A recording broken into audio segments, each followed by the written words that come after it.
Okay. Oh my goodness. Oh my goodness. Oh my goodness. Y'all, welcome. Welcome to On the Vanguard. My name is Dr. Jedidah Isler. My pronouns are she, her. I could not be more excited to be back in these streets with my fam. Like, can't be more excited. I may forget my script fooling around with how excited I am. So, let me just introduce myself really quickly. I am one of the hosts of this show, Jedidah Isler, astrophysicist, do all kinds of things, but mostly I care about supermassive black holes. So if you want to talk about that, holla at your girl. I am pleased to introduce my esteemed co-host, partner in crime, Anicca Harriot. Hi, my name is Anicca Harriot. I am a PhD candidate at the University of Maryland School of Medicine, where I study biochemistry and molecular biology, specifically mechanotransduction. And I am also the Chief of Community Development for Vanguard STEM. And Jedidah and I are in a competition of who is more thrilled to be filming this show right now. All right. So before we get started, we're going to introduce our esteemed guest who really needs no introduction. Let me just share with y'all, because we do believe in keeping sacred what's sacred, the rules of engagement for kicking it with us in these VS streets.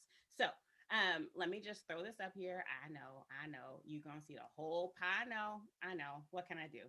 All right. So rules of engagement for engaging with VS. Listen, this is a community that's built for women of color and non-binary folks of color in STEM. It's our virtual space. It's curated very intentionally by a group of very committed Black women who really care about making sure that we have space in this world. So you're welcome to come here. This is a space of healing, community sharing in our communities. So you're welcome to be here, but we are going to maintain the space. So we come unequivocally from a queer Black feminist perspective. We're not going to change that, but we do want to share what we're learning, what we know, what we have to give in these YouTube streets. So you're entering our hyperspace. If you want to know more about that, check out our paper. And by doing so, you agree to respect the sacredness of the space. So we don't do shaming, silencing, or otherwise infringing on folks' right to be here. And if you so happen to mistake the role of what respect for one another looks like, we will block you. We will execute block in all the ways. So that's our rules of engagement. We want to make sure that those are respected when we're here, even on our YouTube comments and the like. So with that out of the way, let's get right into it. So you should subscribe to YouTube. Like, I never thought I'd be able to say that, but yes, we're here. You should subscribe to our channel so you get all of our updates. I want to thank Geraldine Ezeko, who's in the background running social media for us. I want to ask you to please follow along at #Guerilla Mentoring if you have something to say on Twitter or Instagram, and certainly down in the YouTube comments. So please do engage. We're going to ask Beronda your questions, or Professor Montgomery your questions over time. And I think with that, I'll hand it to my colleague to say that we're going to talk about mentoring. We're going to tell truths in these streets, and that's why we called it that. So I'll pass it over to Anicca. Well, I am absolutely, again, thrilled to be introducing Dr. Beronda Montgomery, who is a writer, researcher, and scholar pursuing the common theme of understanding how individuals perceive, respond to, and are impacted by the environments in which they exist. Her primary lab-based research is focused on the responses of photosynthetic organisms like plants and cyanobacteria to external light and nutrient cues. Beronda, or Dr. Montgomery, also pursues this theme in the context of effective mentoring and leadership of individuals and the role of innovative academic leaders in supporting success. Dr. Montgomery is also the author of the forthcoming book, Lessons from Plants. And if you stick around, you'll find out some more about how we'll be engaging with Dr. Montgomery's book. I don't think I missed anything. Hopefully I didn't. So now that I've introduced you, Dr. Montgomery, I just wanted to ask you the first question. What got you into this work and what keeps you going? Oh, that's a great one. It's interesting because I do work on plants and I work on mentoring, and I had no intention to do so when I was an undergrad. So I went off to undergrad as a biology major and studying math as well, fully intending to be a biological patent lawyer. So I had declared at 5 years old that I was going to be a lawyer because of an incident in the neighborhood where I needed to sue a neighbor. And my parents wouldn't give me a lawyer. So I said, I'm going to be a lawyer for all the future 5-year-olds who need a pro bono lawyer. And then throughout the course of, elementary school and middle school, as I took aptitude tests and the community always also affirmed law, I eventually loved science and thought, okay, I'll merge those and do biological patent law. But when I realized that working in a lab was a possibility for a real, pursuit, I pivoted. And as a senior, having gotten accepted to law school, I had a conversation with my mother about how I was going to rescind that and go off and figure out how to be a biologist. And that's a whole different set of conversations with my Southern mother, who said, that's cute, but we're not doing that. And so eventually I decided I wanted to study science, and it was a slow path towards plants. It was actually taking a plant physiology class that got me excited about plants. Oh, and you said what maintains me in this work. I think the thing that maintains me in this work is that I am still fascinated by the fact that despite all the challenges of existing in academia, having a life where you wake up and decide what questions you want to work on, the team you want to do that work with, and how you want to do that work still is the best path for me. If there's a freedom in academia that as a Black woman I have to fight for, but there is a freedom in doing this work. So my next question, kind of piggybacking off of that, is how have you seen your work and your career evolve over time in general, but then also especially now as the way that we all engage with one another and our workspaces has changed so drastically in the past year? So it's interesting. One of the things I love to share is that I didn't have a real vision for what I thought life would be like in academia as a professor, because I didn't know any professors. And most people would say that that's a deficit to come into academia not knowing what's expected. But because I didn't have any preconceived expectations, I started my career with the idea that I could build it into what I wanted it to be. So the thing that was surprising to me was when I came and said that, and people tried to tell me, no, you have to do this a certain way. And I thought, well, I don't know why I should. And so I've been very intentional throughout my career in really trying to make sure that I'm staying in this space for the reasons that I came. It's been challenging over the years as people, well-intended, mostly mentors, see potential in you and try to guide you a certain direction. I've had to fight for my vision. And I think, I recognize the challenge of the moment we're in with COVID and other related challenges, ongoing challenges of racism. But for me, I am a kind of make the best of it in the moment kind of person. So while it's been challenging in some ways, I also have really loved working from home. There's no microaggressions in my home. I don't pass people in the hallway who I don't like or who I have to pretend to engage. So in some ways, I've tried to embrace the freedom of this moment, even as I know we are dealing with real challenges. People are losing loved ones and sickness. And, I've lost 2 uncles myself. But I have found some peace in this moment. And I've heard other Black women and, Latina women speak of that as well, that while it is challenging to try to do your work without the supports perhaps that you need, there are also some benefits in this moment. And I try to keep focused on those as well. Oh my God, that is a word. Like, I don't even know how other to say that. And that's a word. Like, I remember thinking, gosh, this is a horrible moment in so many ways, a horrible moment. And at the same time, the fact that there are 0 microaggressions just floating around my house is just Yes. like, is liberatory. And I just, I wonder if you could say a little bit more in particular about that idea of mentoring, clipping your wings, right? Because, Anicca can attest that when we talk about mentoring in the VS context, we talk about it as guerrilla mentoring for exactly that reason, right? That like what is passed off as mentoring is so often not that. So I wonder if you could just say a little more about that. Yes, I think it became really clear to me personally, and then watching others, that a lot of what is labeled mentoring in these spaces and outside of academic spaces is actually self-affirmative guidance. And that's that the person that is giving the guidance is often doing it to affirm themselves. So they quite frequently recommend things that are the things they chose, because in getting you to replay their path, they feel affirmed. And once I realized that's what was going on, I said, this isn't mentoring. This is, I call it imprinting. People try to imprint upon you. And imprinting has its place in nature. Imprinting had its place with my son in certain cases. But, you know, I showed up both, every space I showed up in academia from the time I was an undergrad till now, I showed up as an adult. My parents have done very good raising of me. I'm not looking for anyone to imprint or raise. And so I think people make these choices that are about affirmation of themselves, not affirmation of you.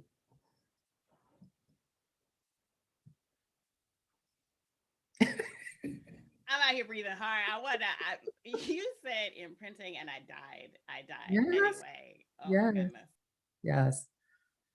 That was one of the biggest turning points in my career. About 2 or 3 years in, I was facing a lot of frustration with some senior mentors in my academic units, because they kept giving me advice that didn't fit the vision I had explained to them I had for my career.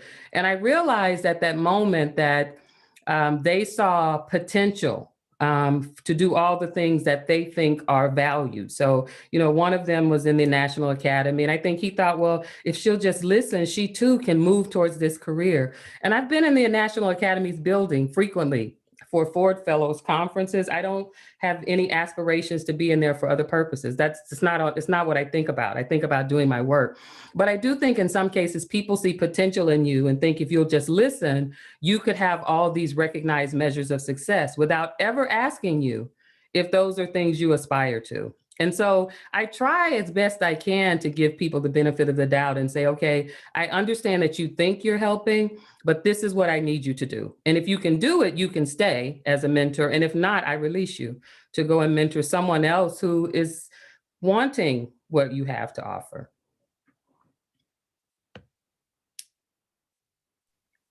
When you said, I'm just repeating what you said back to you.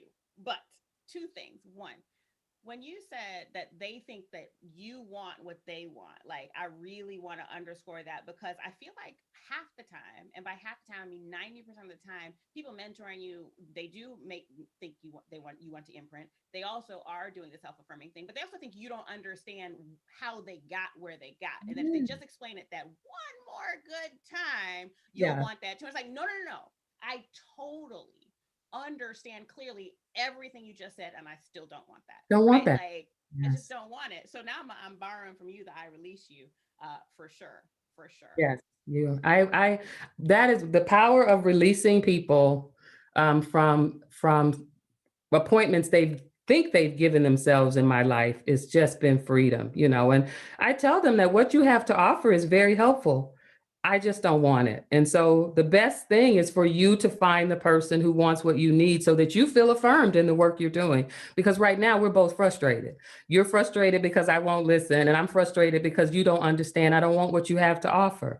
And so, you know, you releasing people. And the other thing I love to do is give people back what belongs to them, because I said that vision belongs to you. It's not mine. So you can take it with you when you leave, because my hands are full with my own vision. Yes.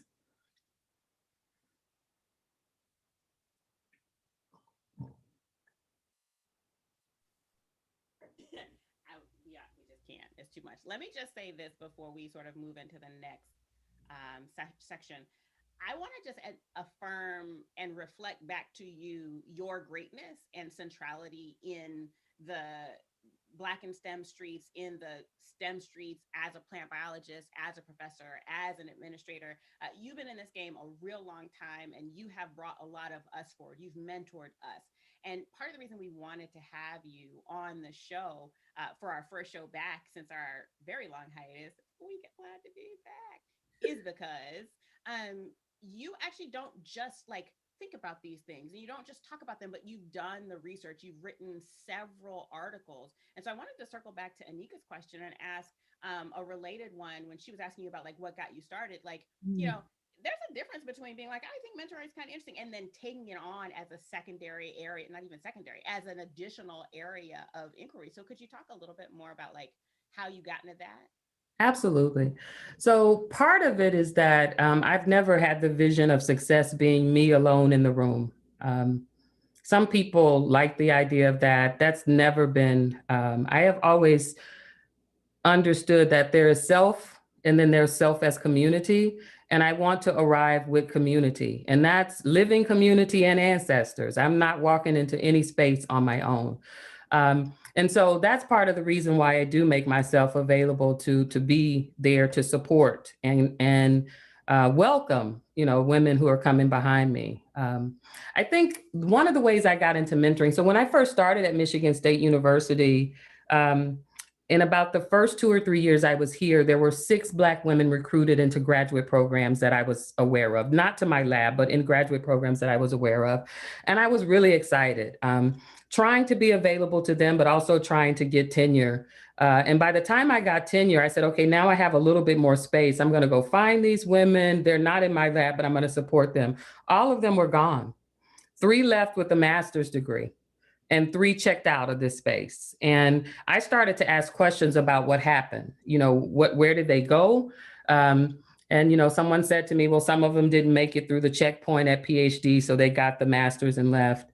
And the others, you know, there was some they couldn't fit, they couldn't make it. And the one thing that I knew for sure in having spent time with these women is that they were smart, they were motivated, they had everything it took to succeed if they were supported.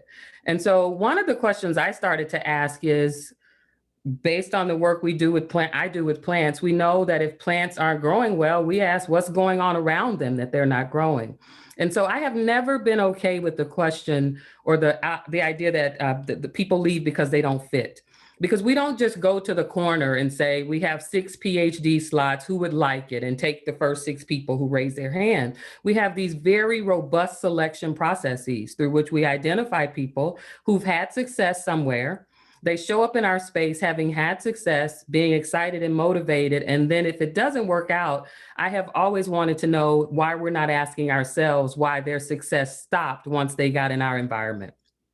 So I started to ask those questions. And some of the responses we got back is that we recruited some of these women from minority serving institutions and they couldn't make the transition. And, you know, we're celebrating HBCUs right now because of Kamala Harris, and I'm so proud of her. And we're celebrating HBCUs in this moment, but HBCUs have been doing what they did to support Kamala Harris. They've been doing that.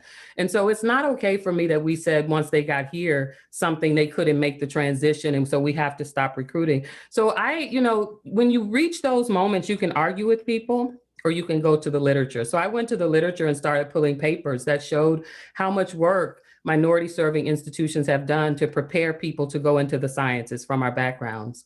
And I had started doing a lot of support and mentoring and service work around mentoring. And one of my mentors said to me, you've got to figure out how to make this work something that's valued by MSU so that it, quote, counts. But not just counts to advance me in my career, but counts in the sense that if it's something they value, they give you space and resources to continue to do that work.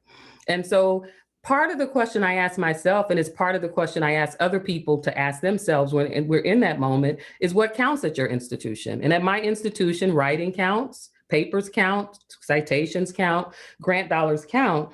And so once you know what counts, the question becomes, to me, in my mind, which of those things is least painful for you so that you can do it and capture space? And I'm a writer.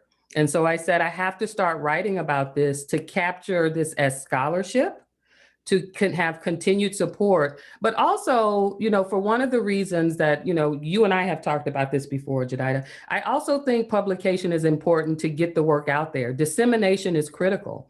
Sometimes people aren't doing things because they don't know what to do. So moving this into scholarship was a way for me to capture commitment on the part of my institution to do it, but also to put the information out there so that those who want to do it can, and those who say they don't know how it's done or it can't be done, well, now you know, because you can cite it and we can go to the literature and have evidence that it's possible.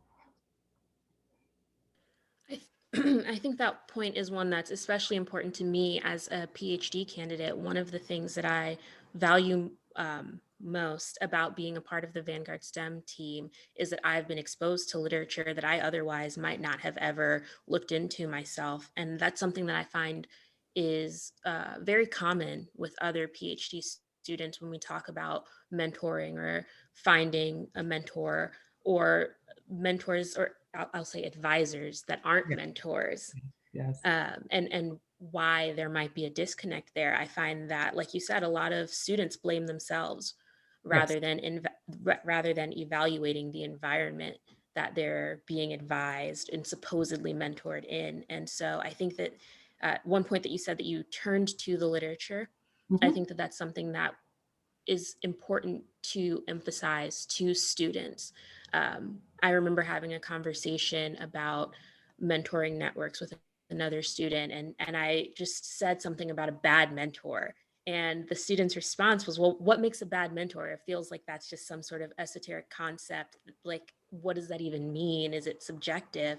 And that was definitely a point where I turned to the literature and was able to cite sources, and share your work as well, to say that there is a body of work, just like or just like I spend all of my time thinking about Mhm. mechanotransduction.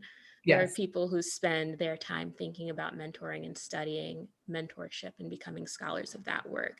And so oftentimes the problems that we're facing have already been talked about and covered in Mhm. the literature, and we can turn there not only to find the things that we need and affirmation there, but also um, to share with others so that they might become better mentors themselves.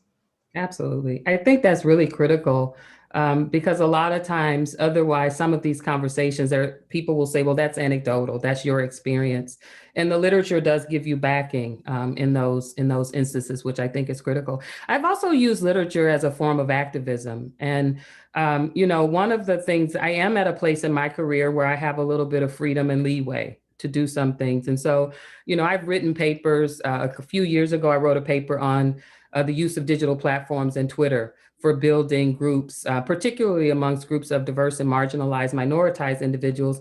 And I did that because there was a lot of pushback of, these students and postdocs are wasting time on Twitter, and what are they doing on Twitter? And I said, well, I can write a paper about it. And I was so happy in that paper to cite Black in STEM with Stephanie Page and Vanguard STEM, because I know where they are in their careers. And sometimes people are saying, well, what is this work you're doing? And I wanted them, whether it was me or someone else, to say, this work has been cited as critical for these kinds of things. So sometimes, this is also a form of activism for me to say, people need to have their work recognized.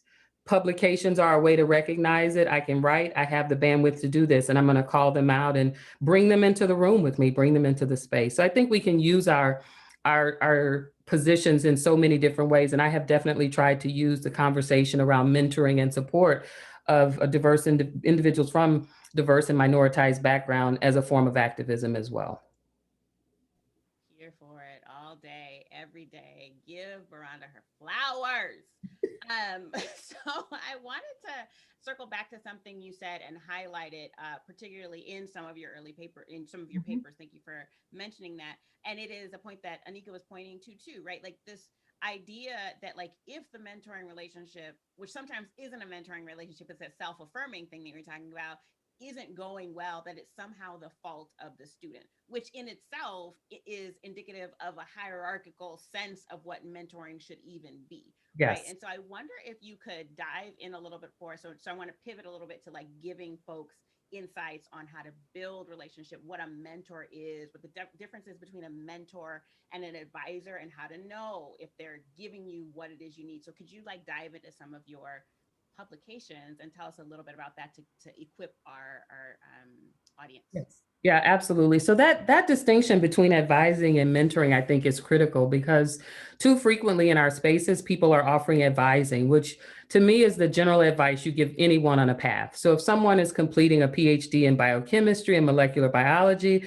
like Anicca is doing, and I'm biased because I'm a biochem professor, then there's a certain set of courses and experiences that all of those students have to go through.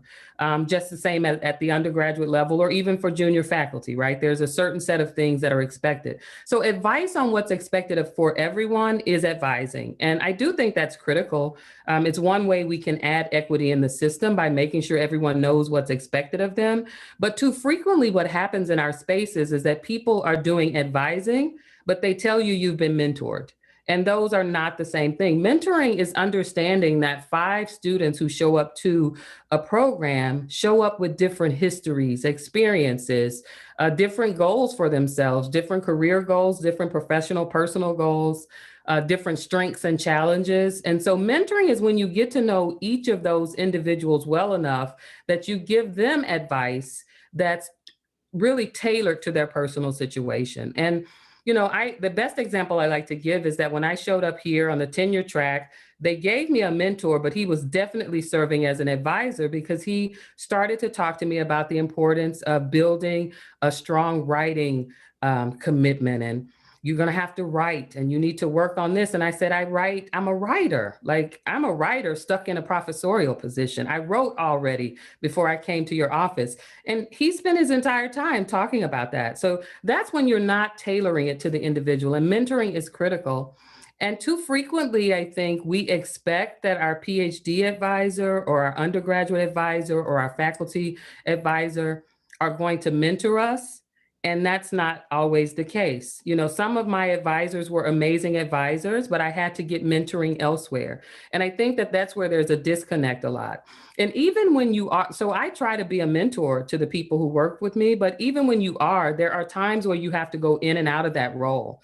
And so I try to be clear about that. I've had engagements with my PhD students, and I say to them, today I have to be advisor, because if we don't meet the goals of the program, you're not going to go forward, and I'm not going to be able to continue to have students. So while I would love to be a mentor and say these things, today I have to be an advisor.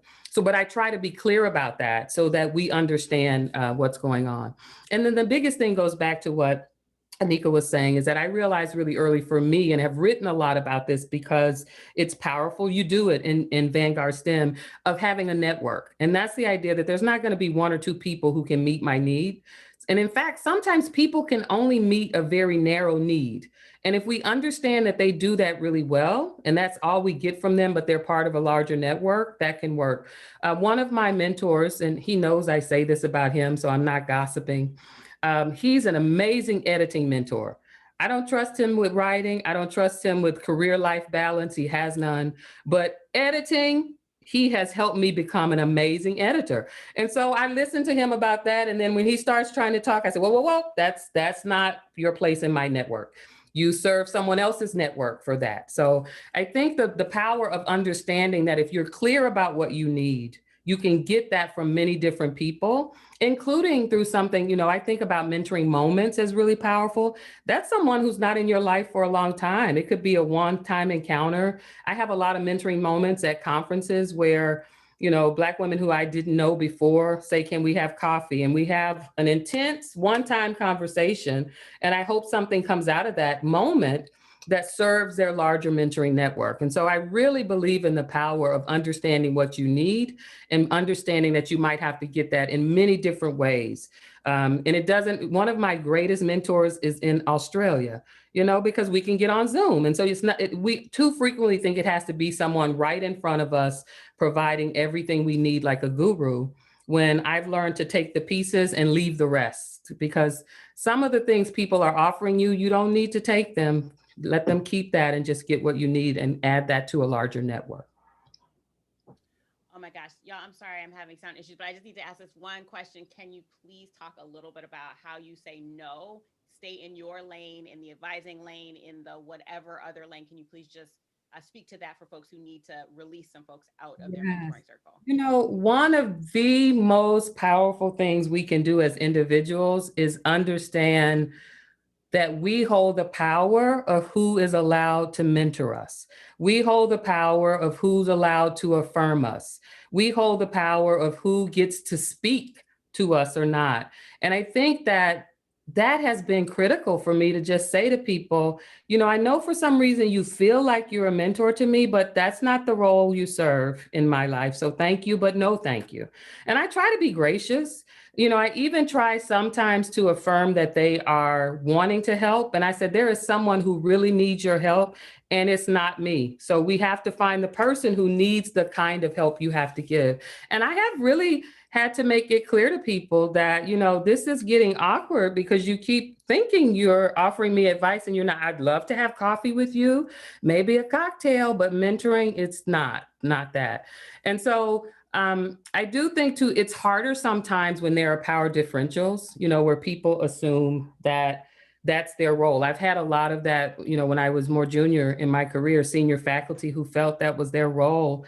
And, you know, in some cases I would just listen to them, but frequently if it's, you know, I would try to connect them with someone. I'm like, there's someone I know who really needs advice that you're offering. And so I'm going to connect you with that person and release you from the time you spend with me so you have time to be with that person. So sometimes I graciously navigate it. And then at other times I just say thanks, but no thanks. And I really do that with people who think they're affirming me because one of my challenges in life is graciously trying to sit with people who think they're affirming me and they hold no power to do so.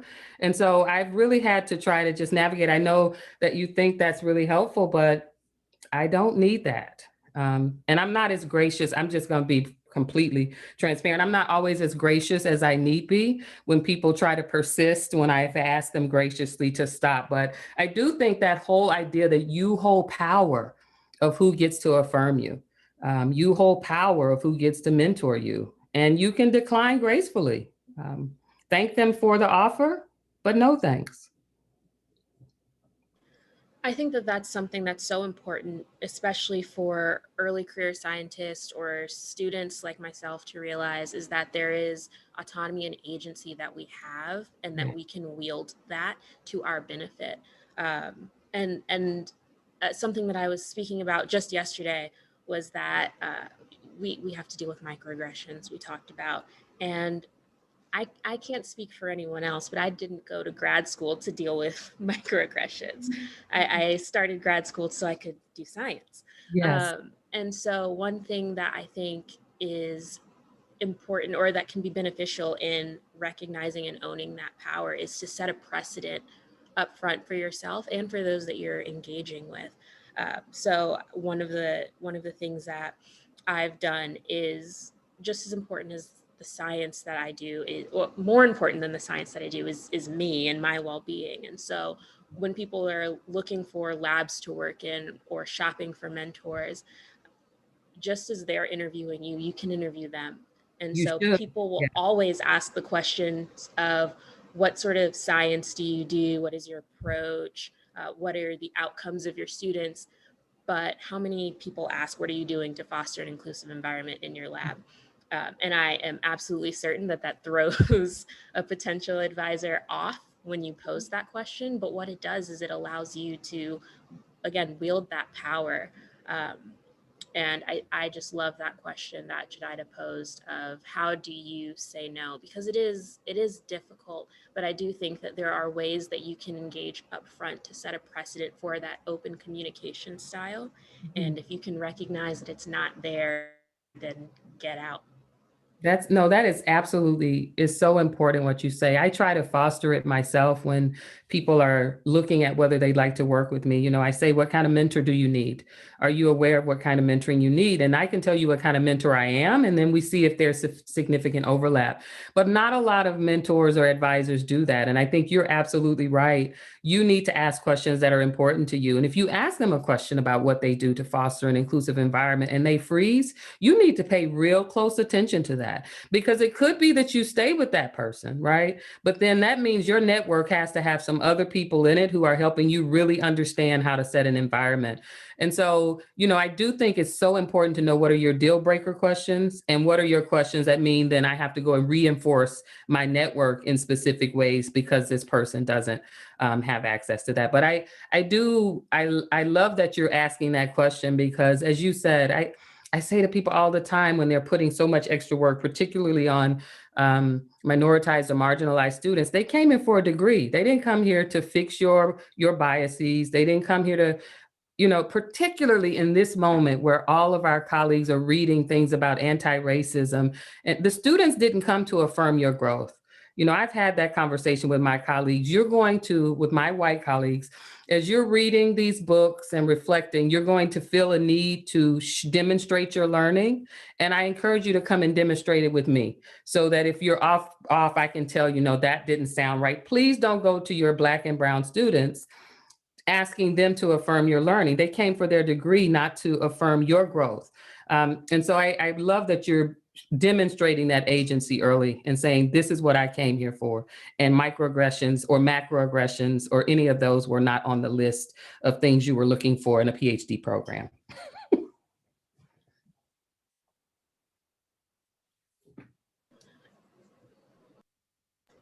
I was just going to say, absolutely. And I loved your point about speaking about your advisor and saying that you weren't gossiping, that this particular person knows where their lane is. I love that. It reminds me a lot of my relationship with my advisor. There have been times where early on, I think that we set a very good precedent for what our relationship was, what I needed in a mentor, and how he could meet those needs despite not occupying the same axes of identity as me. And there have been times where we've been in conversation and I've just had to be like, that's not going to work for me. But I'm very fortunate and privileged to be able to even have that conversation and to be able to have that back and forth, and for us to have a clear understanding of what those roles are. And so I love that you also were speaking to that. Well, and if I could, I wanted to circle back to one thing that Jedidah said, is that too frequently, if you're not in the situation that you're in, Anicca, where you can have those conversations, and for whatever reason, mentoring doesn't work out, our general default is that the student didn't make it, or the postdoc didn't make it, or the faculty didn't make it. And one of the biggest gifts I decided to give myself and the people who I mentor is, I study mentoring. I'm a mentoring scholar, and I have not always gotten it right in my own mentoring relationships. And there have been times where a mentoring relationship was falling apart. And the parting gift that I gave that person is that I want to let you know I couldn't figure out how to mentor you. I couldn't figure out how to bring together the set of resources, conversations, and actions that led to a successful mentoring. And at this point, the best gift I can give you is to try to help you identify someone who can do that. And too frequently, what we say is, if you can make it in my lab, you can't get a PhD. And I prefer to say, do you feel you can get a PhD and I haven't figured out how to get you there, we together need to work to make sure you find that person. Because if I believe that often mentoring falls apart because the two people don't work together. And if they found the right place, they can get it done. Just because they couldn't do it with me doesn't mean they can't do it anywhere in the universe. And I think we too frequently don't give people that gift to say, I let you down as a mentor. I don't have what you need as a mentor, as opposed to saying you can't make it, you don't fit here.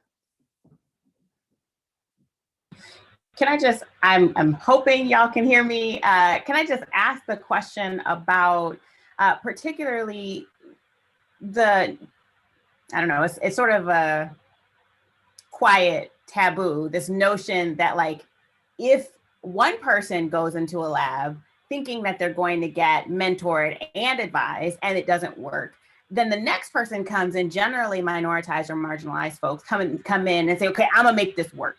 And I'm wondering if you can talk about that scuttlebutt, that like often we're addressing structural failures with an individualized approach, that we're just slightly better than the next person.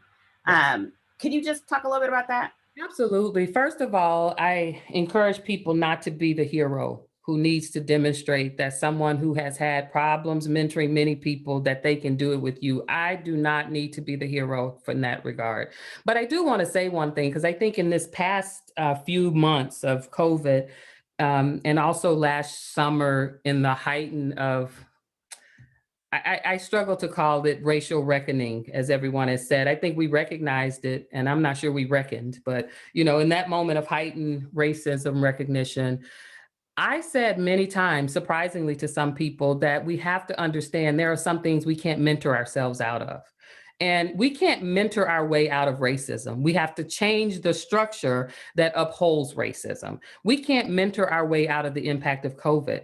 And I think too frequently we default to mentoring as the cure-all, and mentoring is important. It's absolutely critical, but mentoring is not going to solve structures that are designed to be racist, patriarchal, white supremacist, misogynistic, homophobic. We can't fix those things with mentoring. And so I think that it is important to understand that while individual mentoring is important, having mentoring cultures and ecosystems is important, we have to recognize when there are some problems that require us to attack the structure. And I think we have to do both things, right? We have to support people in the structure while we transform it, but recognize that real change is not just going to come through people being good mentors. It's going to come through us really assessing when and where we have hit structural barriers and being willing to attack those. That's how I actually got into leadership scholarship. So when I first started, not that you asked me the question, but here we go. When I first started writing papers about these things, I was so focused on mentoring. I wanted to mentor undergrads because it was a mentor in undergrad that led me to switch from law school to consider this career. And then I realized if you mentor undergrads, but the graduate students and postdocs that they're working with aren't prepared to be good mentors, you got a problem. So I started working on that. And then I realized all the work we were doing with graduate students and postdocs, when they kept meeting professors and others who were making their life hell, we just had frustrated graduate students and postdocs who understood what they should be getting, but they weren't getting it. And then I realized that that's where we have to be willing to attack leadership in the structures. And so the real work I'm focused on now is that we need leadership revolutions in these institutions, because that's how you change the structures. When you have institutions that you might have last week heard Ayanna Pressley was talking about how once again America is saying that Black women saved America. And she said, our love language is policy. And so that's how you change these institutions. And so mentoring is critical, but as you say, there are structural issues, and we have to understand where the power and levers are to change the structure so that the mentoring will actually count more, because it won't be in a background that's fighting against, because in inequitable structures, you end up with a lot of affirmative mentoring. And I think you all talked about that in your paper, where, it's mentoring that's about assimilation. It's not about how do I get to be my whole self. And so you have to do both things. And I'm glad you brought that up, because you do have to attack the structures. Thank you so much. There's so much there I want to get to, but we have a question from one of our audience members, community members. Hey girl, hey. So the question is, how do you maintain healthy relationships with mentors that you don't meet with regularly? This is at Dr. Koala Yards. Yeah, so I think, I believe it was the mentoring network paper that I wrote. I talked about how you build a mentoring network, but I also talked about how you maintain it. And so I think you just have to be clear about what the relationships are. I have some relationships where I have regular ongoing contact with people. And in those, it's really critical for us both to have an understanding of how frequently we're going to meet, what the structure is going to be. And then I have people who I just kind of call on for mentoring around certain topics. And so in that case, it's more about reaching out to them when help is needed. But the one thing I say in both of these cases is that in addition to either having regular meetings or reaching out to people as needed, or meeting with people once a year at your annual conference, it's important that there's a significant amount of contact that has nothing to do with what you need from them. It's important that you recognize the humanity of people. So I also have a schedule that I have in my mind for reaching out to my mentors just to say, how are you doing in the middle of COVID? Has your family been affected? Or it's your birthday? Hey girl, here's some flowers. or anybody who has children or grandchildren. So the people I mentor know if they reach out, how's Nicholas doing back in school? Oh, my heart is so warm, right? And so it's important to know if you're going to have a regular set of meetings or if it's ad hoc, and just to be clear about that. So the mentors who are ad hoc, I say to them, you know, I call upon you when I need advice to strategize around my next career step. So nothing's going on with that right now. How are you doing? How's it going? But when something comes up. So I think having conversations about what the relationship is, following through on that, but also taking some serious time to honor people's humanity, so that every time they see the phone ring, they don't say, okay, here comes Beronda needing something. They're happy to pick up the phone because I may just be calling to ask them how they're doing. And so I think it's important to balance that. You can't hear me saying all my mm-hms over here, but I'm you. So we wanted to pivot into the conversation about building that mentoring map. And I know Anicca has some questions here, so I want to make sure to defer to her. But can you just sort of start us out? We just shared in YouTube your mentoring roadmap paper, but can you start us out with trying to understand why that's necessary? And while I'm asking you that, let me just say shout out to one of our most recent writers on Vanguard, Ariana Long, who also was talking along this line. So can you talk to us a little bit about mentoring roadmaps, please? Yeah, so the road mapping is critical because too frequently we all kind of come to some point where we say, I need a mentor. And we usually say, I need a mentor, and we run out, start trying to find somebody to mentor us. But I think that after you have the recognition that you need a mentor, the first thing you need to do is to sit down and reflect on exactly what you need in a mentor and what you need from a mentor. Because if you're not clear about that, and I mean specifically clear about that, how do you go out then and identify the right people? So my roadmap starts with this self-reflection and then a process for identifying the specific things that you need. And if you need them right now or you need them 5 years from now. And being clear about that, and then moving towards identifying the people, the resources, or the communities that can serve in helping you get those things that you've identified that you need. And then, you know, I talk about the process for maintaining those relationships and also exiting gracefully when a mentoring relationship is over. Some of us have a mentor and think they stay forever. And I'm like, nope, you've done what I need you to do. We can either transition into friendship, or we can both go back to our corners and you can go help somebody else. So I talk about the whole life cycle. And there are other papers that talk about the life cycle, but very few of them start where I start, which is this deep self-reflection of what you need. Because too frequently we just say we need a mentor, go get somebody, will you be my mentor? And then sometime later we realize they're not meeting our needs because we weren't clear about what we needed and whether they were the person to actually provide that.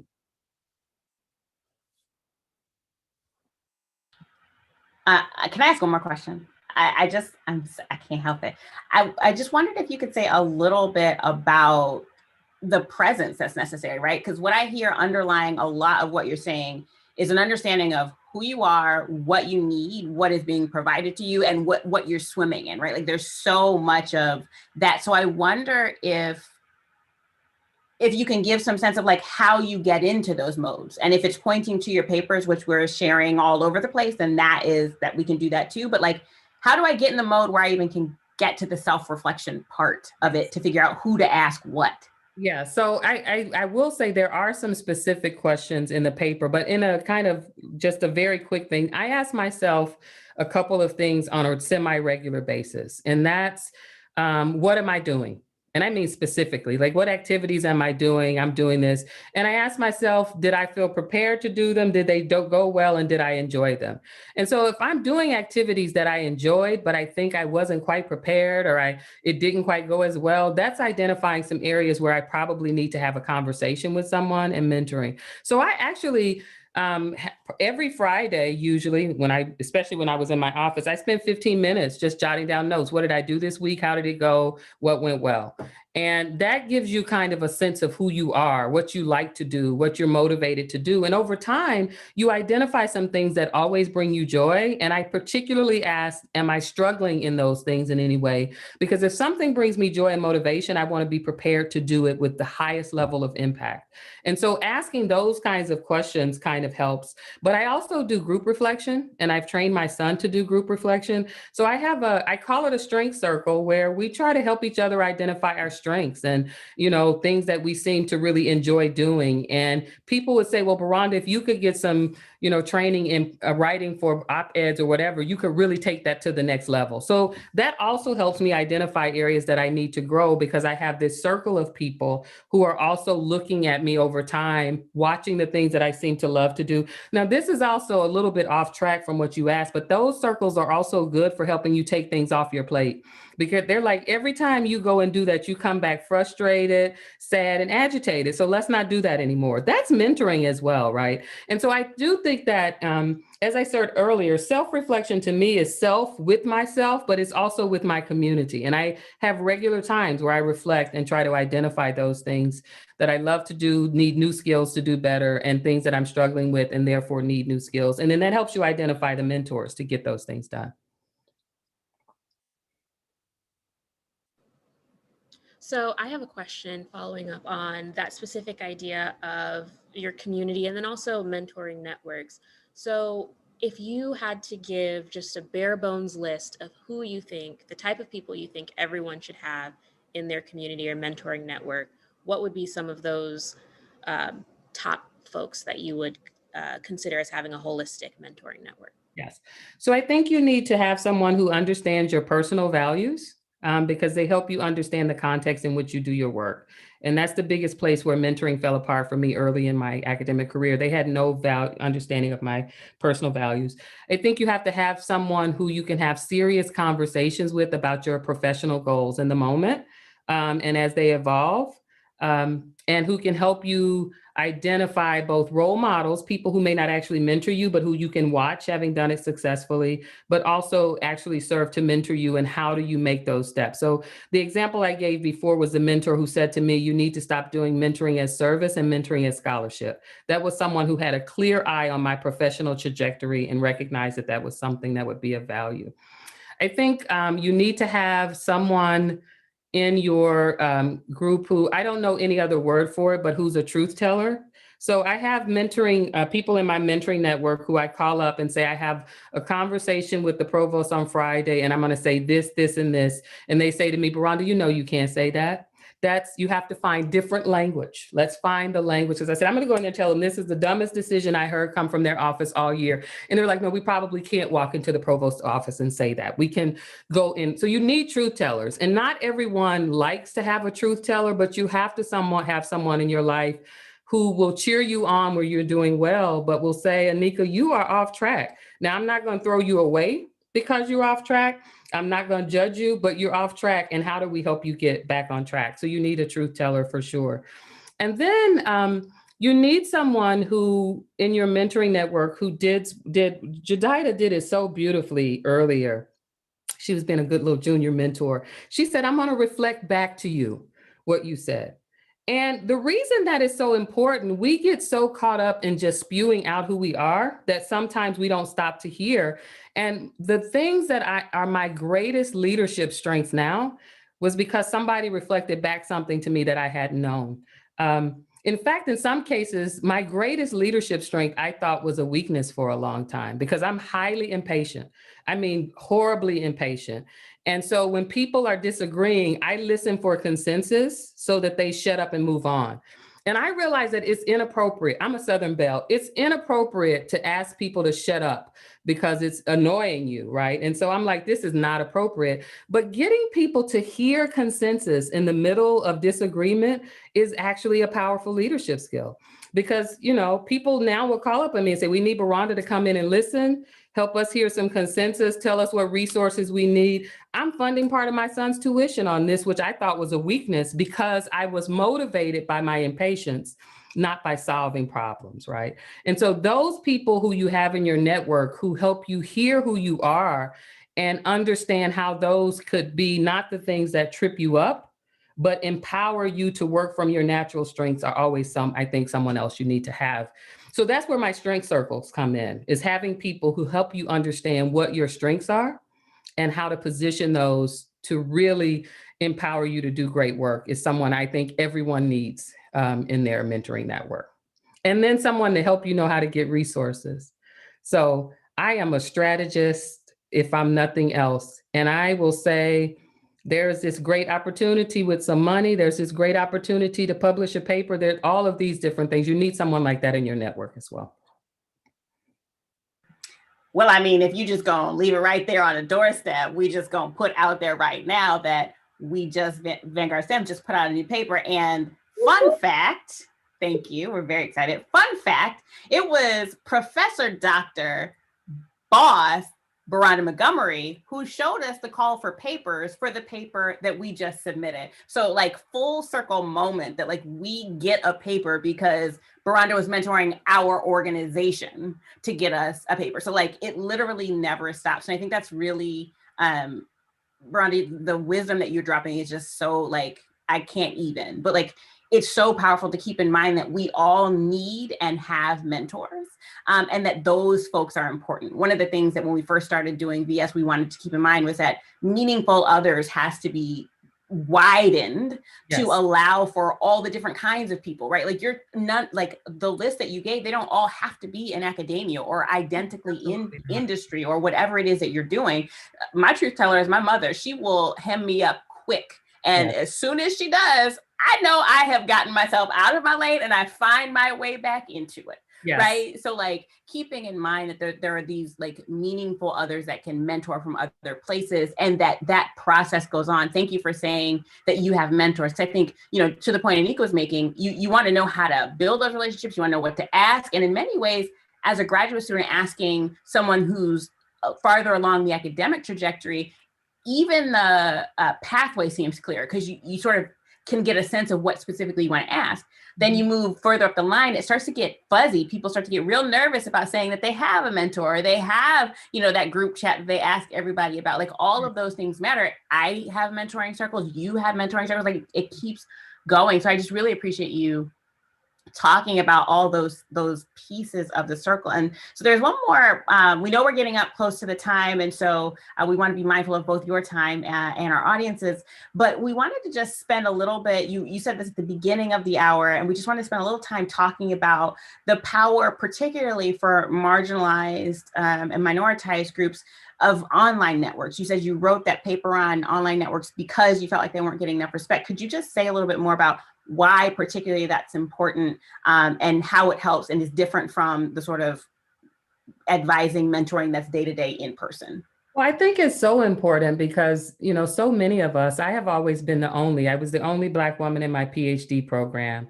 I was the first, I found out recently, the first Black postdoc in my department at Indiana University and the only one there. And I remain the only Black woman in my college. Now, there are other Black women on campus, but I'm the only Black woman at any level in my tenure, in the tenure track in the College of Natural Sciences.